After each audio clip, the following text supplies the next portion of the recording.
Thank you, everybody, for coming to the College Football Betting with Aaron Torres YouTube channel. If you could do me a quick favor, see that little subscribe button at the bottom of the screen. Go ahead, click that subscribe button. It helps our channel grow. It helps our audience grow. I appreciate it more than you know as we're talking college football on this channel year-round.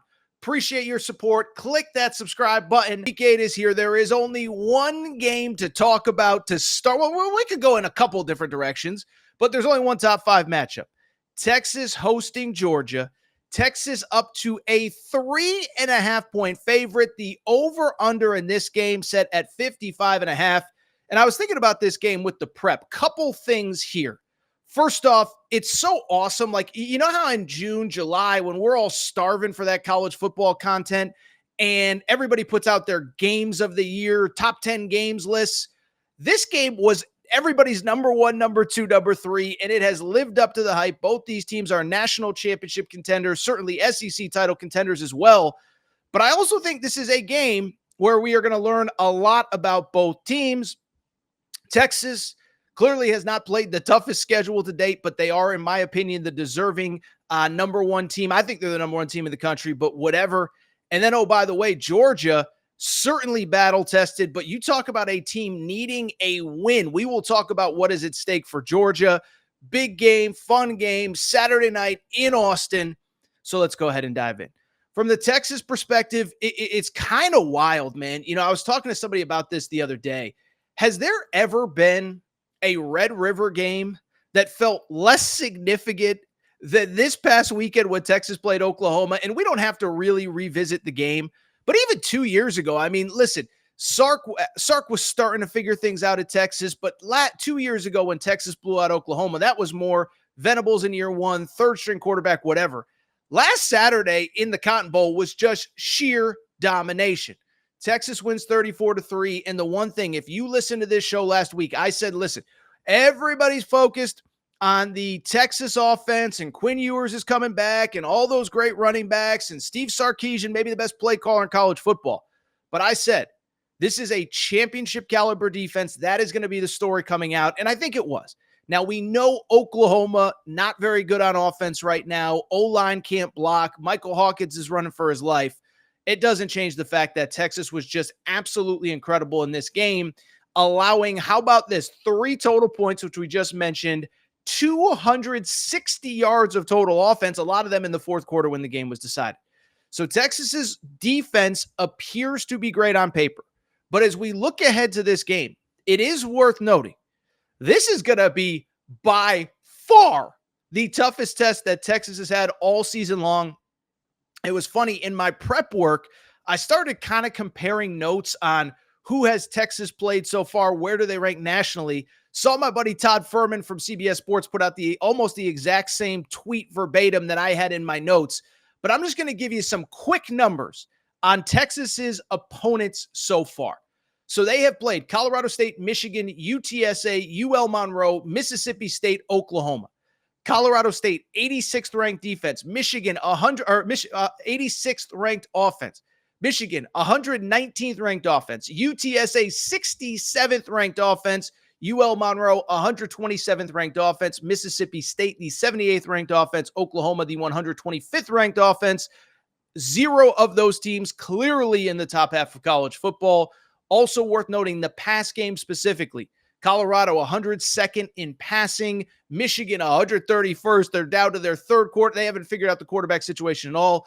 UTSA, 45th ranked pass offense. UL Monroe, 130th pass offense. Mississippi State, to their credit, 46th.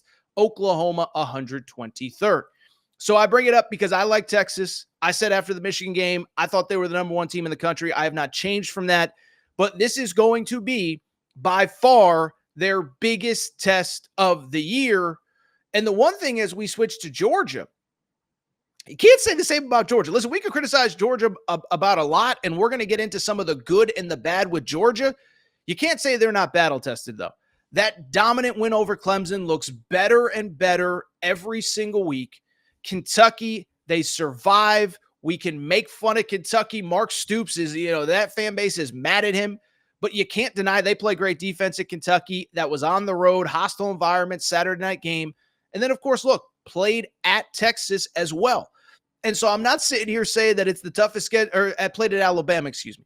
Not saying it's the toughest schedule that has ever been played, but they certainly are battle tested. And to their credit, really have sort of gotten right over the last couple weeks. They hit a soft spot on the schedule. You want to see improvement, and there was improvement. Took care of Auburn. Now, that game was close for about 2.5 quarters before they ran away. Mississippi State was kind of the opposite. They were up 27-10 at half. And I think Georgia is going to be kind of a very interesting litmus test in this 12-team playoff era of, in the previous college football, previous iteration, you had to be great from day one, game one, hour one. Now, to me, it's going to be a question of, can you really improve throughout the year? You don't need to be peaking in September, but you need to be getting right. You need to have your identity about this time of year. And as I look at Georgia, that's going to be an interesting question, because they have looked good the last 2 weeks. But again, is it a soft spot in the schedule? And then more importantly, I think there's some bigger picture questions. Specifically, in my opinion, who is Carson Beck, right? To quote Eminem, will the real Carson Beck please stand up? Statistically, he is down from a season ago. We know that. I get it. Last year, 72% completion percentage, closer to 73% actually. 24 touchdowns, 5 interceptions. So far this season, he's at 68%. And those numbers are actually up over the last couple weeks because of the Auburn and Mississippi State games. But 2 more interceptions last week. He's already thrown 5 this season after only throwing 6 a year ago. And again, you look at, is he getting better?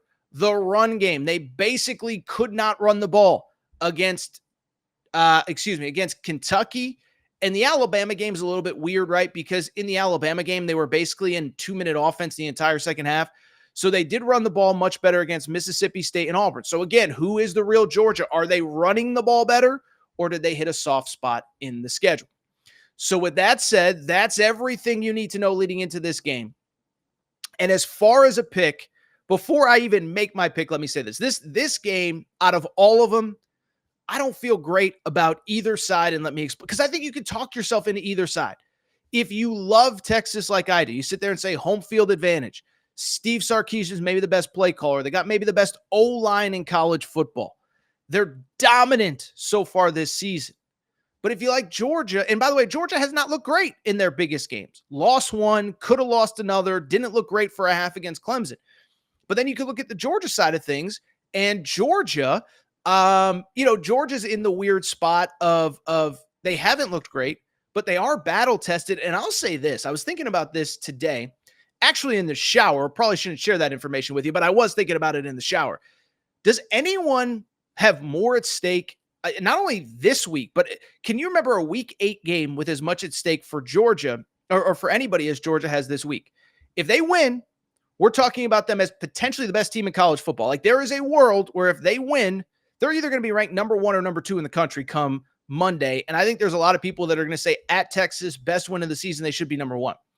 If they lose this game, they're basically out of the SEC title picture, okay? They would have 2 league losses. They would have the head-to-head loss to Bama, the head-to-head loss to Texas, and they would still have Tennessee and at Ole Miss later on in the schedule. So there's a lot at stake. As far as my best bet, I went back and forth on this one. I don't truly love either side. So this would be, if you're going to Vegas, if you're going to your sports book, like a 1-unit bet, a small bet, please gamble responsibly, okay? I will take Georgia plus the points. Not totally sure. I still think I would take Texas to win, but my official best bet is Georgia plus 3.5. By the way, yes, saw my buddy Josh Pate does a great job covering college football. He did this last week with Oregon and Ohio State. I think he took Oregon plus the point. I can't remember. Whatever. The bottom line is, I will say this. The Ohio State-Oregon game did teach me something interesting. And I don't want to make this an Ohio State-Oregon conversation, but at the same time, if you go back to that game, we talked about it on the Aaron Torres pod. There was no one team had 5 turnovers. One team did this. One team couldn't do that. It was just 2 great teams throwing haymakers all game long. And so I bring that up because when I look at that game, it did come down to one play. Ohio State easily could have won. Oregon easily could have lost. But you start to realize 3.5 points in either direction is a lot of points for two teams that are basically even matched. Now, I know Georgia has to go on the road, but the one thing that I keep that keeps sticking with me, and by the way, I am a person that has been a little down on Georgia this year, that feels like they're getting the benefit of the doubt because of that G on the side of their helmet. But I think the one thing you could say about Kirby Smart, in the rare instances where he's good at getting that team to believe in themselves when nobody believes in them. And this is a game. It's a 3.5 point spread. This is about as much as Georgia has been doubted pretty much since middle of 2021, end of 2021, when they lost to Bama in the SEC championship game. And so I think he's going to have that team ready. I think we're going to get the best version, and I think it's going to come down to a play or two either way. Could I see Texas winning 31-28? Yeah, but I could see Georgia winning 31-28 as well. And so rather than take Texas in a blowout, I'm just going to take Georgia plus the points. I think 3.5, even on the road, is a lot. I'll take Georgia plus 3.5 as my best bet. If I had to make an official pick, what I just said, I'll take Texas 31, Georgia 28, Georgia covering the points. And by the way, when Georgia wins, 34-3, you can make fun of Torres and say you should have just had the what to take Georgia straight up, but I will take Georgia plus the points. That is my best bet. This is a betting show, so we give out best bets more than actual picks.